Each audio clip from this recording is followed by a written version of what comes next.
Good morning. Thank you for being here. Do we have some more lights on the audience, please? Because they are adorable. Look, well, oh God, no. My mistake. Good morning and welcome. Look at this. I have a whole, it's like boarding a ship or something. Okay, here we go. So thank you for being here today. This has come as a complete surprise. Oh, you're giving a talk, they said. Really, I said. Yeah, did you know I was giving a talk? Yes. Well, you could have told me, bastard. Right, so I have a question here. Is there anybody who has not, and be honest, has not seen a Star Wars film? You have not seen a Star Wars film. What's your name? And you haven't. What's your name? Isaac. Isaac. And what's your name? Zach. Isaac and Zach. What's your name? Elijah. Elijah. Isaac, Zach, and Elijah. Okay. Isaac. Was that you? No. It happened just as I was passing. Sorry. He's sorry. Isaac, Zach, and Elijah have never seen a Star Wars movie. So here's a question. How would you describe for Isaac, Zach, and Elijah what Star Wars is about? Two massive powers. Two massive powers, right? Right. How would you describe what Star Wars is about? Pew pew. Pew pew. We are in Birmingham, aren't we? I should remember, right. And what about you? Potentially the best movies you'll watch in your lifetime. Now, Elijah, Zach, and somebody else don't know about it. So it's the best movie, it's Pew Pew, and it's two mighty powers. Who can really help me here? The fight for good and evil. Yeah, or words to that effect. Very good. And what about you? It's a war between different opposing factors. Very good. War between two opposing factors. It's Pew Pew, it's two mighty powers, it's war between two factors. You're a little scary. What do you think it is? A good film. A good film. You are also wrong. Star Wars is the adventures of a golden robot. That is what it's about. Come on, get real. So now you have in front of you, at this moment, a living legend. So I am a Hollywood icon. I read that somewhere. Okay, so show some respect. So now, who would like to ask a question of this Hollywood legend? What's your name? Come here, come here. Golden suit. How much could I see through my golden suit? What's your name? Evan. Adam. Adam wants to know how much I could see through my golden suit. I could see 100 miles in the distance. Long, long way, providing it was straight ahead of me. But this gentleman here, who's about the same size and shape of R2-D2, yeah, I wouldn't be able to see him because he would be outside my field of vision. So I would have to turn like that. And so sometimes I was pretending to see things, okay? But you can do that in films because it's all edited and it's make-believe. So which is your... Look at you. Are you a Star Wars fan? Ish. I love the golden robot, though. Oh, good recovery. You see, that's all it takes, spirit of the moment. So which is your favorite Star Wars film? The original, the first one. You mean episode 1? No, episode 4. Episode 4. You are absolutely right. Who loves episode 1? No, you said number 4, sir. I know it's confusing. You're in the presence of a great star. Yes, it's the last one. Who loved episode 1? Yeah. And how old were you when you saw it? Oh, I think I was about 7 or 8. Yeah, because it was made for 7, 8, 9, 10-year-olds, wasn't it? Did you like episode 1? Yeah. What did you like about it? Chewbacca.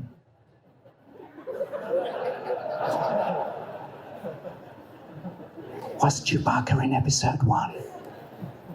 I don't think Chewbacca was in episode 1.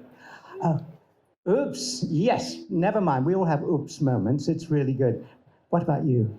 I loved episode 1 because it was when 3PO was made. Good call. Good call. And what was scary, I've written a book. I mean, that's not scary.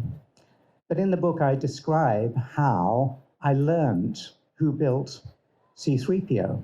Has anybody read this in the book? I was at Leavesden Studios, and George was explaining how 3PO was made, and he said, "You're created by Anakin Skywalker." And I thought, I thought that's so nice, because Alec Guinness had been really kind to me on the first movies, and I thought how cute that Anakin would be. This show is all about the furniture, isn't it? Suddenly I'm in world of leather. Leatherette, I think. He said, "You're made by Anakin." And I thought that was really cool because Alec had been really kind to me. And look at that, with one leap. Here we go. And then it was weeks later that I thought, wait a minute, Alec Guinness played Obi-Wan Kenobi. Anakin is the bad guy. 3PO does not know that he was created by the villain. Don't tell him, okay? Because he's very nervous as it is. So that was a genuine mistake because it was like 16 years since, 14, 16 years since the previous movie. And there I was. Now, I'm not going to walk out because there's some scary people here with your pew-pews and all that kind of thing. Who puts their hand up and has another question? Yes, on the front row with this strange makeup. Now, you're going to have to speak up. No, this isn't going to work. Right, okay. So who knows that I have written a book? Yes. Who's read it? And you survived, you came. How is it? It's very, very good. It's the best book I'm sorry, I can't hear. The best book you ever have read. It's full of enticing information. It's simply it's what? Anecdotes, stories you've never heard before, pictures that you wondered at. And how many are you buying for Christmas presents for Star Wars fans? 3, how many, 3 dozen? I don't think we got stocks for that, have we? You see, unsolicited approval for my book. People say, why did I write this book now? Well, first of all, I was asked to. It wasn't actually my idea. And how right it seems, because we had the first film, episode 4, 5, 6, and then I said goodbye to it, didn't I? After Return of the Jedi with those cute little Ewoks, I said goodbye. Who likes Ewoks? Hands down. Do you know they were meant to be wonderful and cute and everything? They were meant to have animated faces with eyes that blinked and that really cute. Well, they ran out of time and budget. So you ended up with those scary little critters. Do you remember the dead eyes? Village of the Damned, done in fur. But that was the end of the first series of films. The end of Star Wars, as I thought. And then, of course, all those years later, yes, we come to episode 1, 2, and 3. And at the end of 3, I said goodbye. That's the end of it. And now what happened? We have 7, 8, and 9. Anybody going to see episode 9? What about the others of you? No? Okay. Episode 9, I finished work on about 2 weeks ago. Can you believe? It's out, in a couple of weeks. But that's J.J. Abrams, who's polishing the whole thing brilliantly. I think finally it's finished. Don't trust me on that. But what happened, I realized that we had all those films in a row, 1, 2, 3, 4, 5, 6, 7, 8, 9, and the other 2, Rogue One and Solo. So I hung the book on all that as a coat rail, if you will. And I tell stories on the side. I tell about the 501st, the fans, people who forge autographs. John Williams, I talk a lot about him and his music, and all sorts of other things like the holiday special. Anybody see the holiday special? You're laughing, you saw it, you lived. It's truly, truly bad. You can actually watch it on YouTube, I found, and it's really horrific.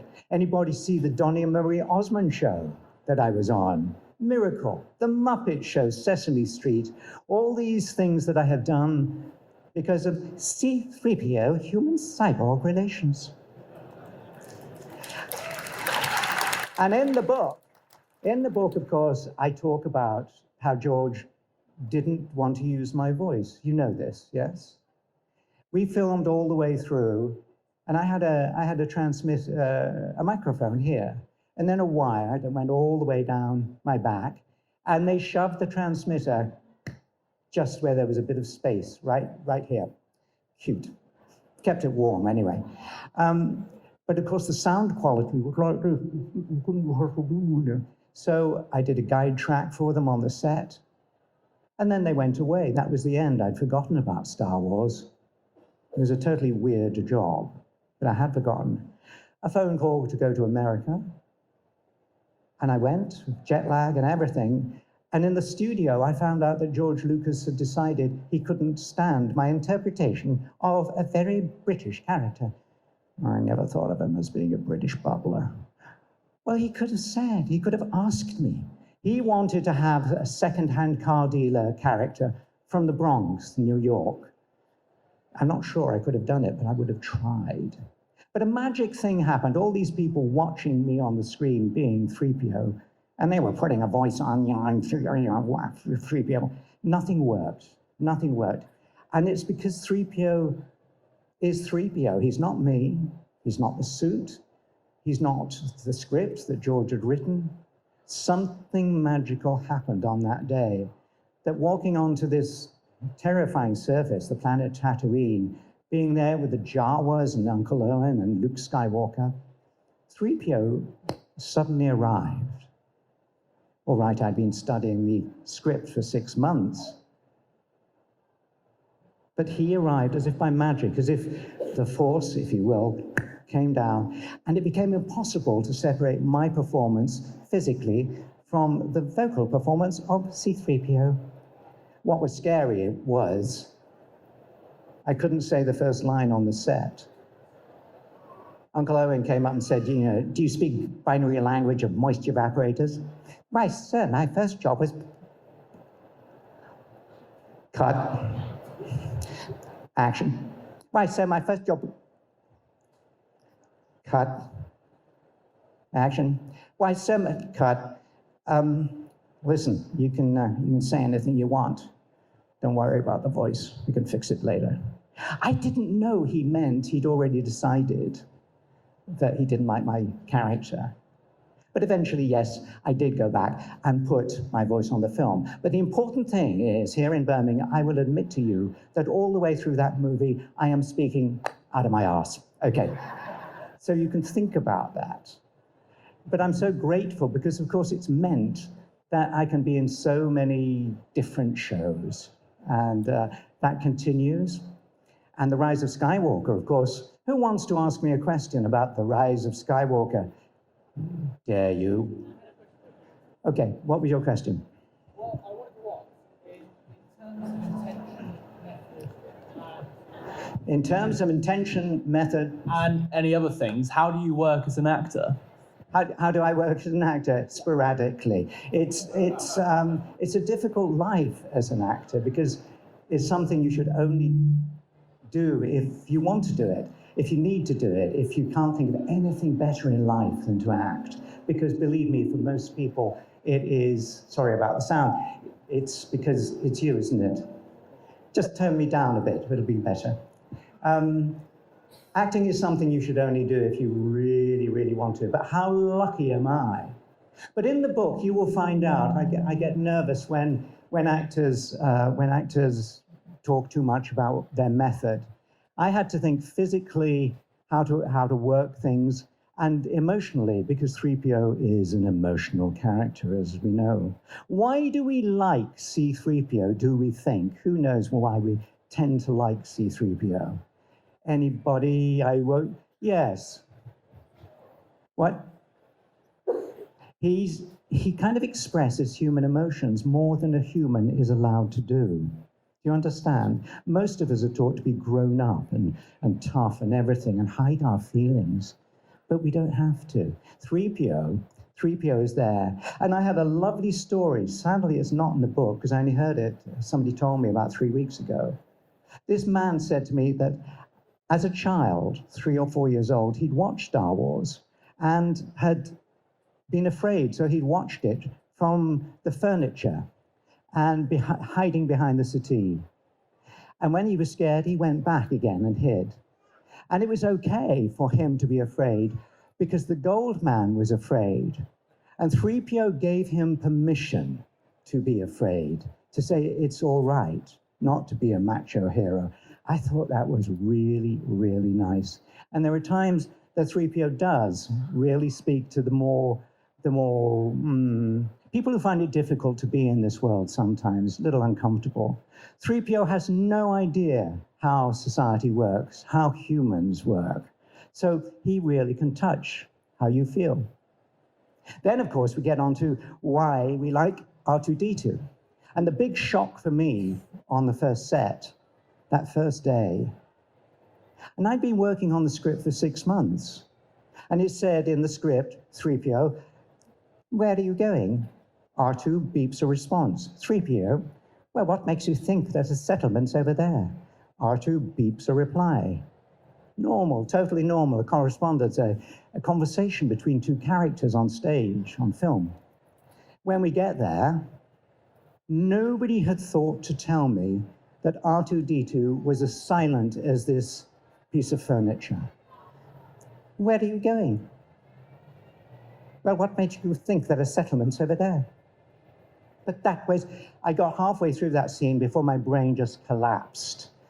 And I said to George Lucas, it's in the book, it's very difficult to do a scene with nothing. Can somebody make a sound, a beep, or whatever? George, can you go like beep? Oh yeah. So we start again. Wait a minute, where are you going? Oh, beep. From then on, I gave up. And what I did was to write out 3PO's question, that was in the script, but then I would write out R2-D2. Because not only did I have to imagine what he was saying, I had to actually listen to him saying nothing, because not just waiting for my cue, where are you going? Well, what makes you think, making sure you understood the audience, that I was actually having a conversation. Then Ben Burt came in and added the beeps and whistles and sounds that got him an Oscar. And one of the really inventive things was he didn't only play things on a keyboard, he actually whistled. Yeah, you can whistle, I can't whistle. And then he had his baby, his son, make noises.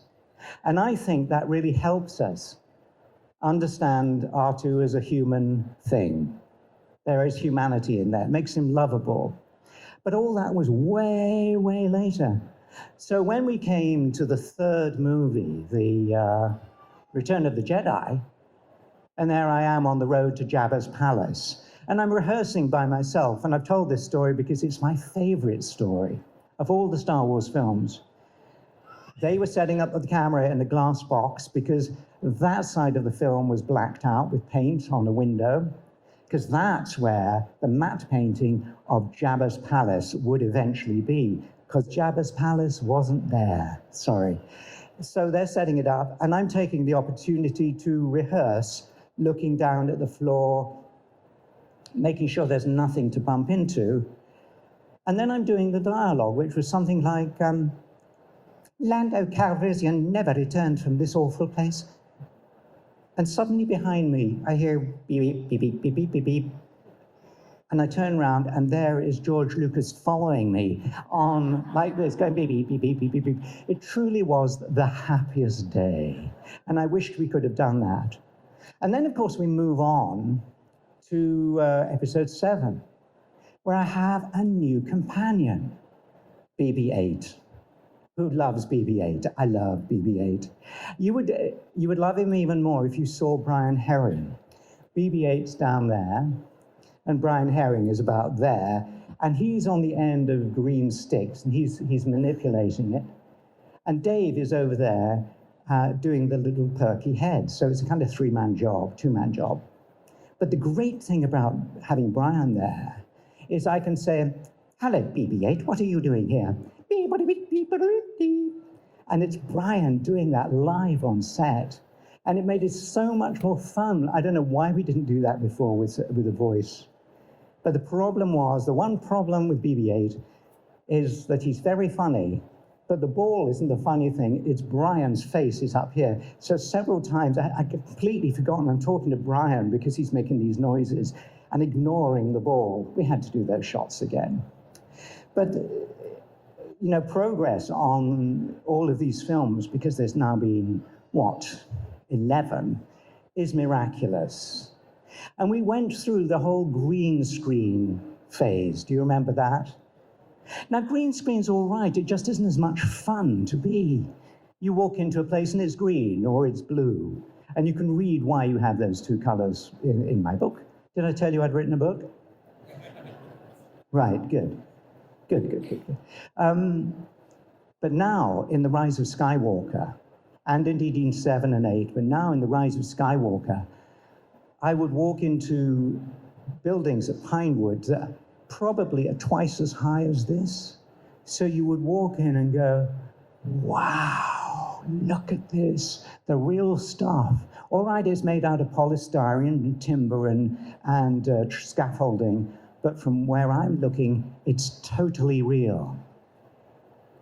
I'm going to tell you, it was the Rebel base. Did you know there's a Rebel base in The Rise of Skywalker? There's always a Rebel base, have you noticed? So I'm not giving anything away because I don't want to spoil anything.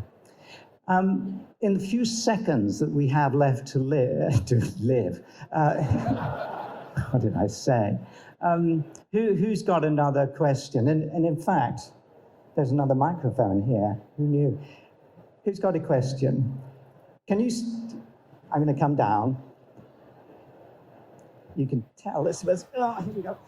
And I'm back in the room. Where are you, young lady? Yes, you could have another one. Excuse me, star passing through. Hollywood icon, legend, everything. BB. Were you, oh sorry, were you able ever to improvise any of 3CP? Was I ever able to improvise? Not really. Just watching the mic here. Who's got the sound? Is it back there? Hey ho. Yes. Okay, in a place we can't get to, I'll whisper. You don't want to improvise too much because you're going to surprise the heck out of the other actors who've learned the script, okay? They get very worried. So improvising is not really an option. But what I was doing with R2-D2 was improvising, pretending that this object was my best friend. And that took, I got used to it, but that's a form of improvisation. In rehearsal, in a camera rehearsal, you can do a little bit of what would happen if I did this, you know. But basically, you've got a very expensive director who's worked out what's going to happen. And so you don't want to waste time, because every second on the set is a ton of money, okay? Improvisation, I watched that show on TV, it kills me, I couldn't do that. Really respect them. But on the day, some kind of inspiration happens, but you need to discuss it with other people and then lock it in and just do it. Another question, yes? Thank you. Do you get to see the whole script, or do you just get part of the script when you get one from J.J. Abrams? I get the whole script. And, you know, to begin with, I would learn lines that were, you know, this big, whole speeches about, oh, yeah. And then you've learned it, and as you get older, it's tougher to learn words, you know. And then the day before, you get another script. Then probably just before you get in the car, a little fiddle, get to your trailer, there's another printout for the day. I actually stopped learning the words, really, because there'd always be a remake of such and such. But yes, I had the whole script, and as you can read, all the rewrites come on different colored pages, and so you can follow what's changed. And my favorite color page, I'll leave you to guess. What was scary was the original script, which everybody has, is on deep red paper with black print on. This is so nobody can photocopy it or look over your shoulder whilst you're reading it, okay? It also means I cannot read a word of it. As your eyes get older, red and black don't really work. So I was one of the few people who had it in black and white.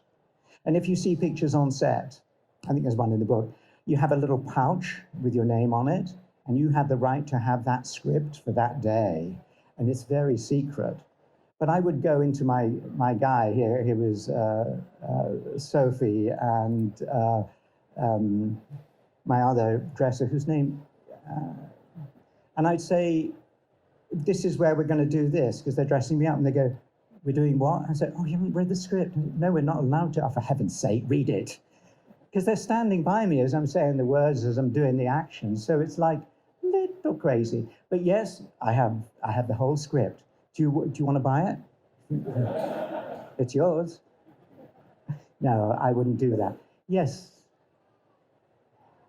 How comfortable was the suit? How comfortable was the suit? Not at all. Not at all comfortable. The magic thing for this movie is that they changed the way the head goes on and off. So it's now, it was half an hour just for the head. Take it on, take it off. Now it's 6 seconds, which means I can escape and breathe. We are coming to the end of, right over here. Can you say your question? How fast can C-3PO walk? How fast can C-3PO walk? Well, he can walk pretty fast, but it doesn't look very interesting. He does actually walk fairly fast in The Rise of Skywalker, but he always has a job keeping up with the humans. And if I had one regret, it's not being able to wear real clothes in these movies.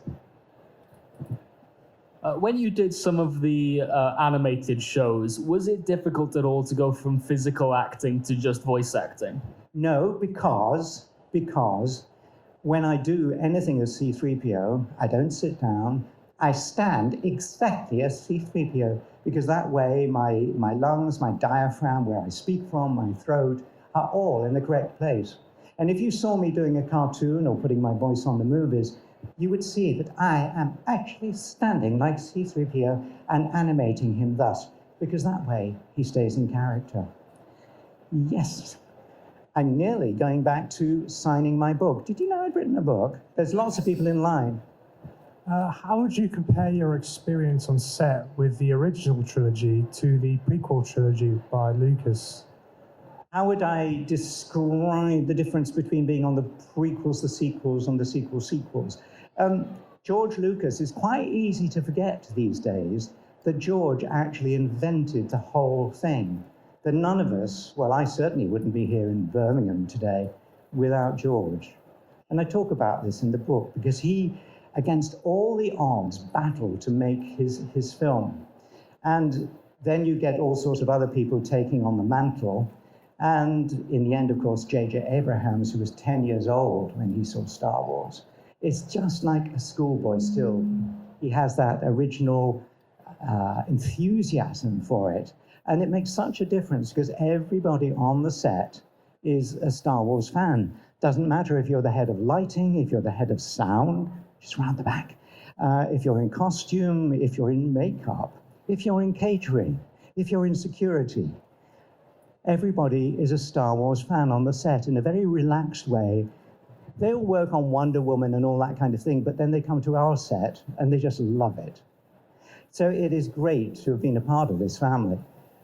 But of course, the family wouldn't have actually happened without you, because I don't know if you realize, but you are part of a family. Do you realize that?